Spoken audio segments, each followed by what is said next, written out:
Hello and welcome to the first episode of Amerivision, the premier American Eurovision podcast.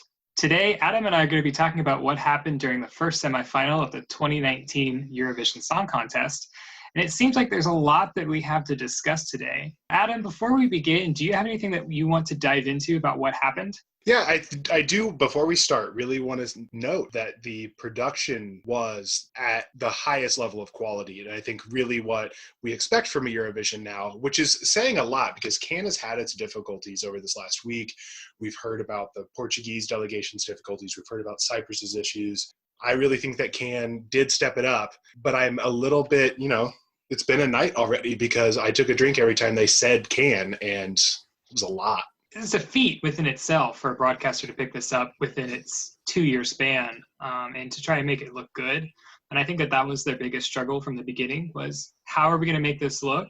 How are we going to make this small arena look like it's kind of as at the same size as some of the other arenas in the past? But I do want to also mention that I agree that the production was pretty strong. And also those postcards were pretty freaking amazing when you look at the quality of those postcards and how different they were in comparison to some of the other things that we've gotten in the past.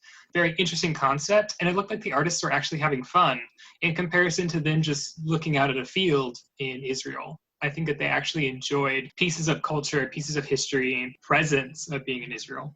Absolutely. They really definitely struck the right tone and showed off Cannes' capabilities and Israel's capabilities to host an international event, regardless of whatever issues might be happening in and out of the country politically. All right, so let's go ahead and start off our discussion where it all began in the running order. So first up, we had none other than the diva herself, Tanta, who's from Cyprus, technically if I remember correctly, Cypriot Georgian. And she came in with the song Replay, which is also done by the same composer as Fuego last year.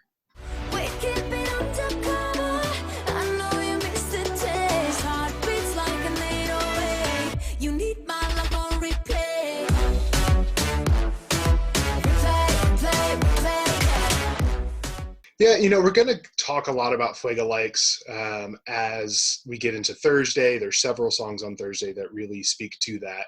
But honestly, I think this is great music and a great kind of pop to have in this show. I think, especially when we're looking at the lineup of what happened with tonight, yes. I think that we really got a great opener. I think that this is one of the things that, for once, when I'm looking at the running order, was actually the correct choice for our starter because of the fact that this really set the tone for the entire event. And I don't think that there were any other songs when we're looking at the running order that could have set the same caliber of opening.